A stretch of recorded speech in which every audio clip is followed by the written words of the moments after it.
The first thing Queen Valoria learned about humans was that they could die afraid and still step forward. The throne hall of Asterian Gate had gone silent in a strange way only disaster could make silence, as if every alarm, every breath, every living thing had been swallowed by the white flash crossing the room. It came from the smoke beyond the shattered honor doors, a narrow spear of blue-white energy cutting through the ceremonial haze, passing over 100 polished helmets, past 12 royal guards, past the floating banners of the Valari Empire, and straight toward the center of the silver dais where the queen stood frozen for the first time in her life. Valoria Thane, sovereign of 12 worlds, did not flinch when fleets burned in orbit. She did not lower her eyes to generals, priests, or kings. Her skin shone turquoise under the fractured starlight pouring through the glass ceiling, her golden eyes bright and furious beneath the black crown resting above her silver hair. She saw the weapon coming. She understood the angle. She knew her shield would not rise in time. And still, for one impossible second, the only thing she could do was watch. Then Ethan Cole moved. The human had been standing 6 feet to her left, half dismissed by everyone in the room.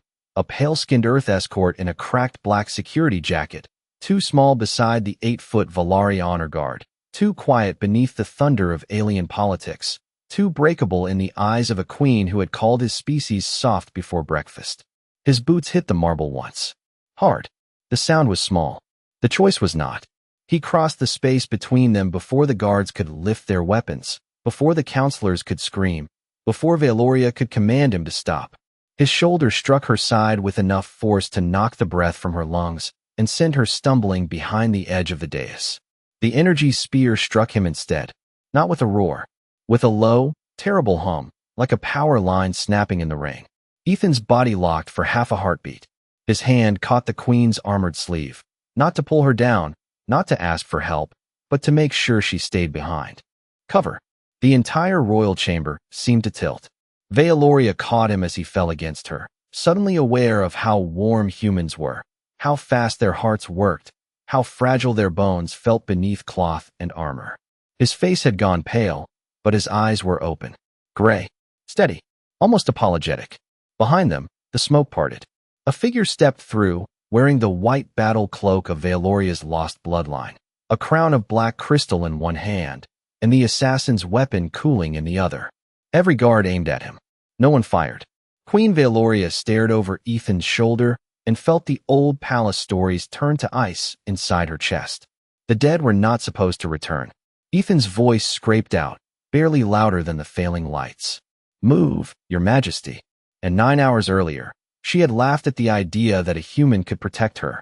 9 hours earlier, Asterian Gate still looked untouched by fear. The station floated above the blue curve of Earth like a cathedral built for stars, all white marble corridors, gold-lit docking arms, and windows tall enough to make a man feel smaller than his own shadow. Ethan Cole stood at the edge of landing platform 7 with his hands behind his back and the cold wind from the atmospheric shields pressing against his face. He had polished his black escort jacket twice that morning. It still looked cheap beside the Valari honor guard. Their armor was silver, seamless, and alive with thin rivers of blue light. They stood 8 feet tall without trying. Ethan stood 6 feet, even in his boots. His security badge blinked green against his chest like it was apologizing for him. The transport arrived without engine noise. One moment the sky was empty. The next, a royal vessel descended through the clouds, shaped like a blade of black glass, its hull reflecting sunlight in long, elegant wounds. Around Ethan, diplomats straightened. Cameras turned. The Valari guard lowered their spears in perfect silence. Then the ramp opened, and Queen Valoria Thane stepped into human air. She was taller than every person on the platform, wrapped in a high-collared coat of dark metal threads, her turquoise skin glowing faintly beneath. The morning light. Silver hair fell down her back like liquid moonlight. Her golden eyes moved over the waiting crowd and found every weakness without effort. When they landed on Ethan, they paused. Not with interest, with disbelief. The Earth ambassador hurried forward, smiling too widely. Your Majesty, this is Ethan Cole. He will serve as additional close protection during the treaty ceremony. Valoria looked past the ambassador and studied Ethan the way a surgeon might study a cracked instrument. "This is the human assigned to stand near my person?" Her voice was calm, melodic, and cold enough to make the platform seem 10 degrees colder. "Yes, Your Majesty," the ambassador said. "Mr. Cole has protected 3 diplomatic missions and survived the Karen evacuation." "Survived," Vealoria repeated, as if the word itself tasted small. One of her guards made a sound that might have been amusement. Ethan kept his eyes forward. He had been trained for insults in 7 languages and silence in all of them. Vealoria stepped closer until her shadow crossed his boots. "Your bones are light. Your temperature is unstable. Your pulse has already increased. Tell me, Ethan Cole of Earth, do your people always send the breakable ones to guard royalty?" A few humans looked away. The ambassador's smile died. Ethan felt his heartbeat knock once against his ribs, loud in his own ears. He wanted to say something sharp. He wanted to remind her that human bodies had crossed oceans before engines, climbed mountains before oxygen tanks, and walked on the moon wrapped in foil and stubbornness. Instead, he gave a small nod. "Only when the royalty is important enough, Your Majesty." For the first time, Vealoria's expression changed. Not much, just the smallest narrowing of those gold eyes. "Careful," she said. Courage and poor judgment often were the same face. Ethan looked at the royal ship, at the guards, at the long glass corridor leading toward the treaty hall. Somewhere inside the station, a maintenance alarm gave one soft chirp, then stopped. No one else seemed to notice. Ethan did. "Then I will try to make mine useful," he said. Vealoria turned away, already dismissing him from her mind. But as the procession began, Ethan fell into step 6 feet behind her left shoulder, exactly where he had been assigned, watching reflections in the glass, counting exits, listening to the station breathe. He was not offended that she thought humans were weak. He had heard worse from people who knew him better. What bothered him was the alarm that had stopped too quickly. The procession entered the Hall of Accord through a corridor that changed gravity with every 30 feet, a Valari custom meant to remind guests that peace was never signed on comfortable ground. Human diplomats rode on stabilizer platforms. Alien ambassadors adjusted with practiced grace. Ethan walked. The first shift pressed on his shoulders like an invisible hand. The second made his knees feel hollow. The third tightened the air until every breath came through his teeth. His escort jacket hid most of it, but not all. Vealoria noticed. Of course she noticed. She had the attention of a predator and the patience of a judge. Her golden eyes flicked to the small tremor in his left hand, then to the thin line of sweat at his temple. "Ambassador Hale," she said without slowing. "Is this environment within human tolerance?" The Earth ambassador glanced nervously at Ethan. "Technically, yes, Your Majesty." "Technically," Vealoria repeated. The word floated behind her like a blade in silk. A generous term. Ethan focused on the floor. Black stone, silver veins. 12 steps to the next arch, 8 more to the pressure curtain. He had trained in worse places, though not many. Karen had been smoke, snow, and screaming metal. This was polished stone and royal contempt. Somehow, the second felt heavier. The next chamber opened beneath a dome of blue crystal. Valari guards lined both sides, their armor reflecting the light in clean, perfect angles. At the center waited the ceremonial threshold, a vertical shimmer of pale energy that every member of the Queen's protective circle had to cross before entering the treaty hall. One of the human security officers ahead of Ethan stepped through and nearly collapsed. 2 aides caught him by the elbows. The Valari guards did not laugh, but the silence did the work for them. Vealoria stopped beside the threshold. "This field measures physical stability, pain response, and command discipline," she said, turning toward Ethan. "My guards pass it before they are allowed within 50 feet of me." "Understood," Ethan said. "You are not required to pass." Her tone made it clear she expected him to accept that mercy. Ethan looked through the energy curtain. Beyond it, the treaty hall glittered with flags from 20 worlds. Cameras waited. So did threats, if his instincts were right. The maintenance chirp from the landing corridor still bothered him. Too short, too clean, like a warning that had been silenced by someone with access. "My assignment places me 6 feet behind your left shoulder," he said. "The treaty table is on the other side." Vealoria's eyes narrowed. "You may injure yourself for a position of no consequence." "Maybe." He stepped forward. The field wrapped around him like cold water filled with static. His muscles seized for half a second. His vision flashed white at the edges. Every old injury in his body introduced itself again. Ankle, ribs, shoulder, spine. He heard someone inhale sharply. Maybe Ambassador Hale. Maybe himself. Ethan kept walking. One step, then another. His boots dragged once against the stone, but they did not stop. By the time he crossed the threshold, his pulse was hammering so hard that the biometric strip on his cuff blinked red. He smoothed it with his thumb before anyone else could see. Valoria had seen.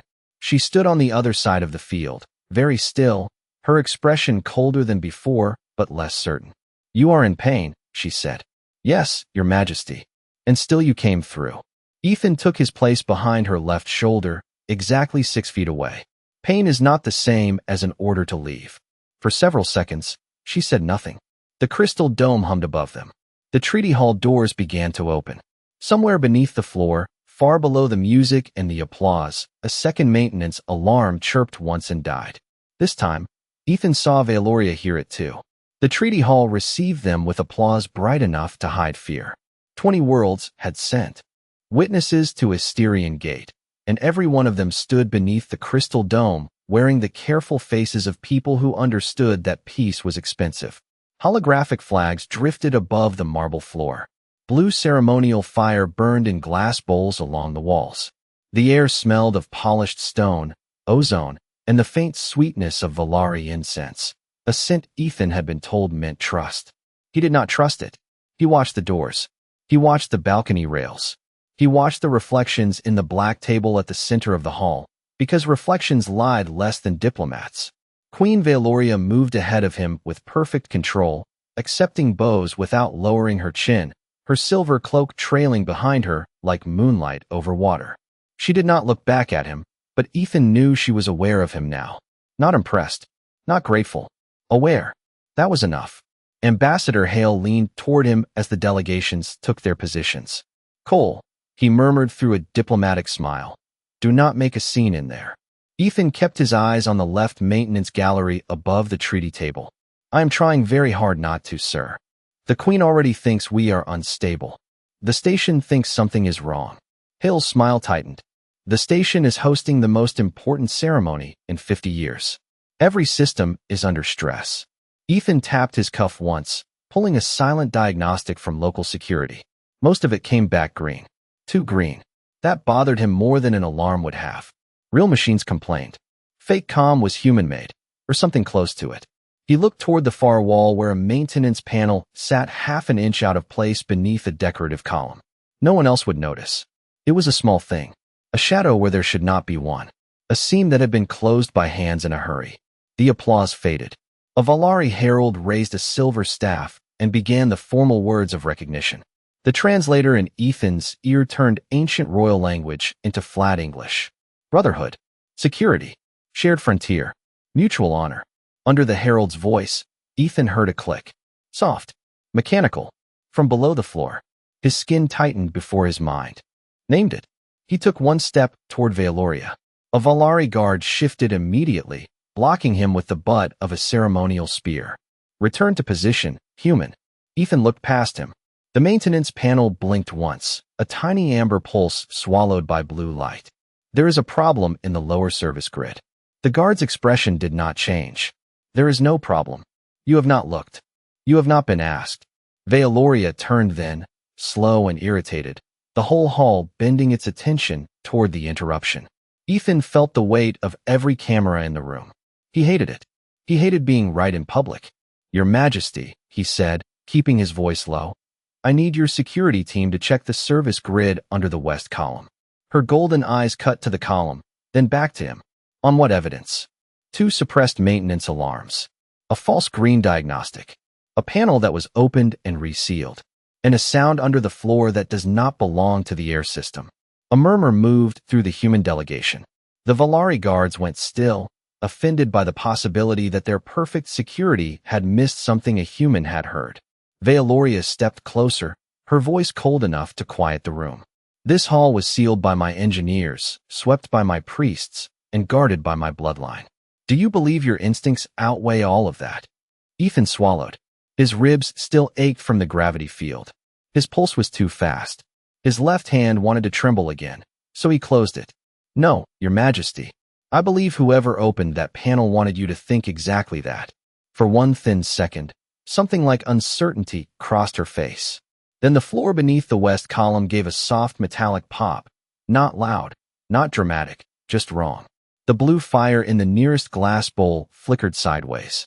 Every light in the hall dimmed and returned. Veloria did not move. The guards did not move. Ethan did. He crossed the 6 feet between duty and insult, placed himself closer to the queen than protocol allowed, and stared at the column as a hairline crack of white light appeared beneath the marble. The crack under the west column widened no more than a finger, but the entire treaty hall changed around it. Conversation stopped. The holographic flags shimmered in the disturbed air. The blue ceremonial flame bent toward the floor as if something beneath the marble had taken a breath. Ethan stepped in front of Queen Veloria before permission could exist. 12 Valari guards reacted at once, silver armor flashing, spears lowering in a perfect ring. Stand down, one of them ordered. Ethan did not look at him. His eyes stayed on the column. The crack pulsed again, white, then amber, then white. Not an explosion. Not yet. A signal. A doorbell for something hidden. Evacuate the dais, Ethan said. Now. Ambassador Hale went pale. Cole, you are standing too close to the queen. That is the point. Valoria's shadow fell over his shoulder. Her voice was low enough that only he heard it. You have crossed 3 royal boundaries in 10 seconds. Yes, Your Majesty. My guard may interpret that as an attempt on my person. Then your guard needs to look down. A small ripple passed across the marble. The black treaty table vibrated. Wine in crystal cups trembled into tiny rings. Ethan saw every alien in the room watching his hands instead of the floor. That was the trick of power, he thought. Powerful people watched for insult before danger. He raised both palms slowly. Empty. Calm. Human. I am not reaching for a weapon, he said. I am reaching for the truth. Before anyone could answer, he knelt beside the column and pressed his security cuff to the stone. The cuff was not designed for Valari systems, but it still caught heat, pressure, and current. The tiny display blinked red so hard it reflected on his fingertips. Underground power surge. Forced routing. Life support bypass. Somebody had turned the station itself into a locked room. Ethan looked up. This is not a bomb. It is a gate. The nearest Valari captain stiffened. Impossible. No gate can open inside a sealed royal chamber. Then someone built one that your scanners were told not to see. The word scanners landed badly. Insult again. The captain seized Ethan by the shoulder and pulled him back from the column.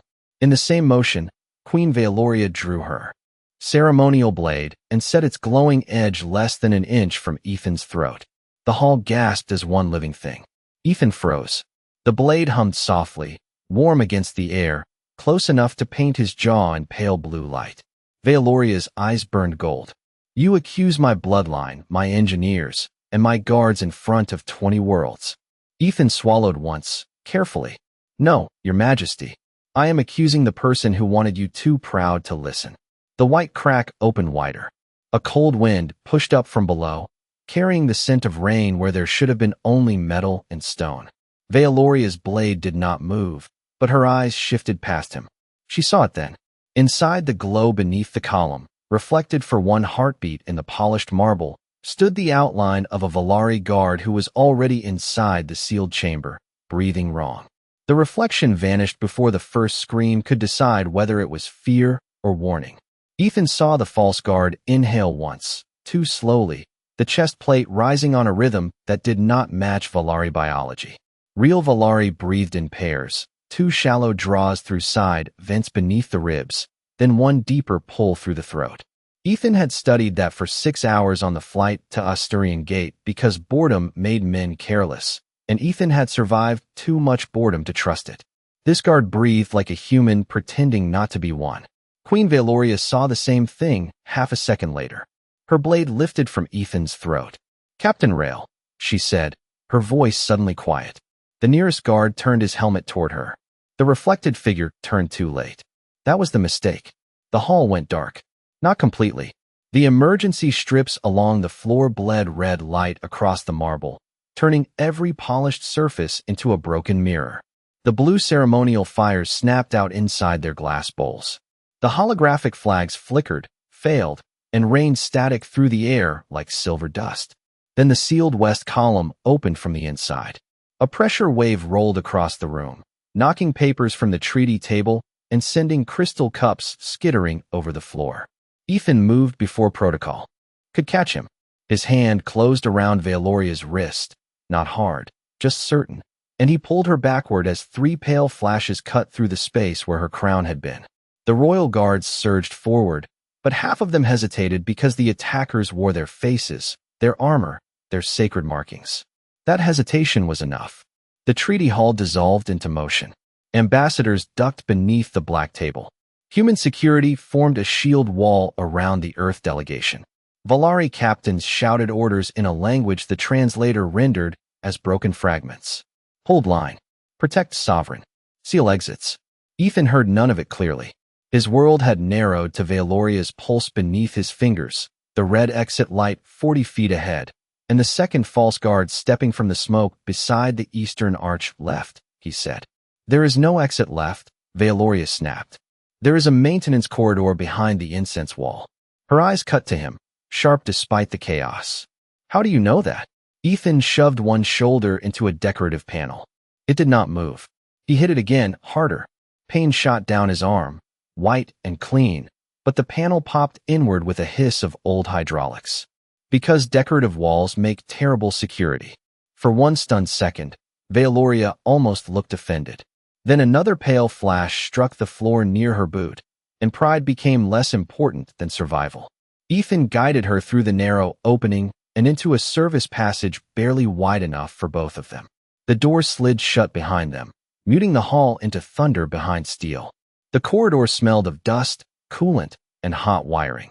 Red lights blinked overhead every 10 feet. Valoria pulled her wrist free at once. You dragged a sovereign of the Valari Empire through a servant wall. Ethan leaned against the metal for one breath, feeling the burn in his shoulder where the heat pulse had kissed the fabric of his jacket. Nothing serious. Not yet. You were welcome to stay and argue in the open. She stared at him, furious, alive, and for the first time, not entirely certain what he was. Beyond the door, something heavy struck the sealed panel once. Then, again. Ethan checked the corridor ahead, counted 3 turns, and saw the sign for observation deck access glowing weakly in English and Valari script. We need to move, he said. Valoria's golden eyes flicked to his damaged sleeve. You were struck. I was delayed. That is not an answer. Ethan started down the corridor. It is the one we have time for. Behind them, the servant wall began to glow at the seams. The service corridor narrowed as it climbed, turning from royal marble to bare station metal, the kind humans used because it was ugly, cheap, and honest. Ethan preferred it. Metal told the truth when it was stressed. It clicked before it bent. It groaned before it failed. Behind them, the servant wall flared brighter with every second, its seams glowing white as the attackers cut through from the treaty hall. Ahead, the observation deck sign flickered in 3 languages, one arrow stuttering toward a pressure door marked emergency viewing chamber. Ethan pushed Valoria through first, then palmed the control panel until the door sealed with a tired hydraulic sigh.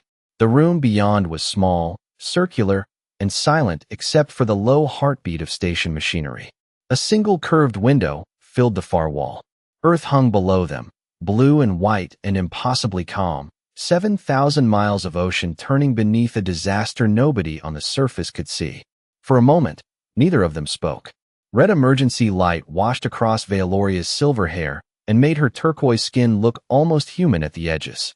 Ethan leaned against the door and listened. No footsteps yet. No cutting torch. Just the distant thud of failing systems and his own breathing, too loud in his ears. Valoria turned toward him. Remove your jacket. Ethan looked at her. That is a strange order for a queen in hiding. You are injured. I am functional. You are pale. That happens. Her eyes narrowed. Ethan Cole. The way she said his full name stopped him more effectively than the blade had. Not because it was soft. It was not. It was precise. A command with worry hidden beneath it, poorly disguised and therefore honest. He opened the jacket with one hand. The heat mark along his Left shoulder had burned through the outer fabric and cracked the protective lining beneath, but the skin below was intact, angry, and tender. Veloria studied it, as if she could force the wound to explain itself. Then she removed a thin silver patch from a compartment in her wrist guard and pressed it over the damage. It cooled instantly. Ethan exhaled before he could stop himself. "Thank you," he said. "Do not thank me. I need you able to walk. That is almost kind. It is strategic." Of course. The smallest silence passed between them, sharper than any argument. Beyond the window, sunlight slid across the curve of the planet. Veloria looked at Earth for the first time without judgment. From orbit, it did not look weak. It looked vulnerable, which was not the same thing. "Why did you pull me out?" she asked. "Because someone is trying to make your death look like a human failure." "That is not what I asked." Ethan looked down at the medical patch, then at the Queen standing 2 feet away in a room built for maintenance workers and accidents. Her crown was gone. Her cloak was torn at the hem. Without the throne hall around her, she seemed less like an empire and more like a person trying not to be afraid. "Because you were alive," he said. That was enough. Veoloria's face changed slowly, not into softness, but into something more dangerous for her pride. "Understanding. You protect even those who despise you?" "Not always." He gave a tired half-smile. "But I try not to let my worst moments make policy." She looked away first. For a sovereign, that was almost a confession. Then the door behind Ethan gave one clean beep. His body went still. The access panel lit green from the outside. No cutting. No force. Someone had the Queen's command code. Veoloria saw the color drain from his expression. "Only 3 people possessed that clearance," she whispered. The door unlocked. A voice came through the speaker, calm, familiar, and impossible. "Open the chamber, sister." The door slid open with the gentleness of a coffin lid. A tall Valari male stood beyond it in a white battle cloak, his silver hair cut short in the old royal style, his turquoise skin marked with the black ceremonial lines of a prince declared dead. Queen Veoloria did not breathe. Ethan felt the room shrink around her silence. The man smiled with a face carved out of childhood and treason. "You always were difficult to corner, Veoloria." Her hand tightened around the edge of the window rail. "Kaler died above Sindral. That was the story you needed." Prince Kaler stepped into the observation chamber, and behind him came 2 false guards with visors down and weapons held low. No rush. No panic. The confidence of people who believed the ending had already been written. The council needed a martyr. The Empire needed a frightened girl on the throne. "I gave them both." Veoloria's golden eyes burned, but her voice stayed level. "You attacked a peace summit. I corrected a mistake." Kaler glanced at Ethan, and the amusement in his eyes sharpened. "And Earth provided the perfect witness. A human escort fails. A human delegation panics. A human alliance collapses before it is born." Ethan did not move. He counted the distance to the door. 12 feet. 2 armed guards. 1 royal traitor with command codes. The window behind them was reinforced. The ceiling vent was too small. The only real exit was past the people trying to end the treaty. Veoloria stepped forward. "This is between bloodlines." "No," Ethan said quietly. "That is what he wants you to think." Kaler's smile faded by half an inch. Ethan pointed with 2 fingers toward the observation glass. Below, through the curve of earth and cloud, a civilian evacuation deck glowed beneath the chamber, crowded with diplomats, aides, translators, and station workers moving under emergency lights. Hundreds of people, human and alien, all directly beneath the old energy conduit running through the room. Kaler looked at Ethan as if noticing him for the first time. Clever little species. Veoloria saw it then. The weapon in Kaler's hand was not aimed at her because he hated her. It was aimed at the conduit behind her because if she moved, the blast would break through the chamber floor and fall into the evacuation deck below. If she stayed, she would take it herself. The choice was cruel because it was simple. A queen for hundreds of strangers. Her shoulders squared. "Ethan," she said, and the command in her voice trembled at the edge. "Leave." He looked at the civilians below. He looked at the door. He looked at her, standing tall and alone in red emergency light. No crown, no throne, only a person carrying an empire on tired bones. "No, Your Majesty." Kaler lifted the weapon. Veoloria did not step aside. For the first time since Ethan had met her, she chose not power, not pride, but people she would never know. And because she chose them, Ethan chose her. The chamber flashed white. He crossed the 12 feet in 3 hard steps, struck Veloria with his shoulder, and drove her behind the curve of the control pillar as the energy lance found him instead. There was no heroic sound, only a low hum, the smell of overheated metal, and Ethan's breath leaving him in one broken line. Veloria caught him before he reached the floor. His hand stayed locked around her sleeve, making sure she remained behind cover. Kaler froze, not in fear, but in disbelief, as if the universe had made an error in his presence. Ethan blinked up at the Queen, pale but still aware, and managed the smallest smile. "Move," he whispered. "Please." Then the observation window filled with the reflection of every royal guard entering behind Kaler, and Veloria finally understood that the weakest creature in the room had just become the reason her empire survived. The royal guards did not rush into the observation chamber. They entered like winter entering a broken room, silent, absolute, and too late to be merciful to the people who had betrayed their queen. Kaler turned toward them with the weapon still glowing in his hand, but Veloria rose before anyone could speak. She rose with Ethan held against her, one arm beneath his shoulders, the other pressed over the dimming light in his cracked escort jacket. Her silver cloak had fallen away. Her crown was somewhere on the floor. Red emergency light trembled across her face, and for the first time in her reign, every guard saw their sovereign afraid. Not for herself, for a human. "Medical team," she said. No one moved fast enough. Her voice cut through the room, colder and sharper than the station alarms. Now, the guards surged into motion. Kaler said her name once, almost gently, as if old blood could still bargain after the truth had opened its eyes. Veloria did not look at him. "Remove him from my sight," she said. There was no rage in it, only an ending. Ethan tried to speak, but the sound came out thin and rough. Veloria leaned closer, her golden eyes searching his face with a focus that made the entire empire disappear behind her. "Do not waste breath," she ordered. Ethan blinked, fighting a small, tired smile. "Hard habit to break, Your Majesty." She almost answered him like a queen, almost told him that humans were impossible, reckless, disobedient creatures. But his hand was still curled weakly around her sleeve, the same way it had been when he pulled her from the treaty hall, the same way it had been when he made sure she stayed behind cover. So she said nothing. She only held on until the medics arrived.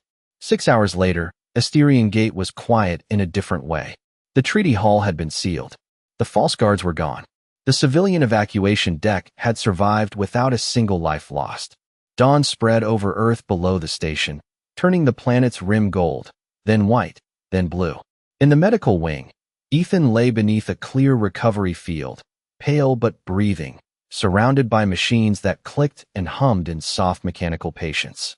Ambassador Hale stood outside the glass with both hands folded tightly in front of him.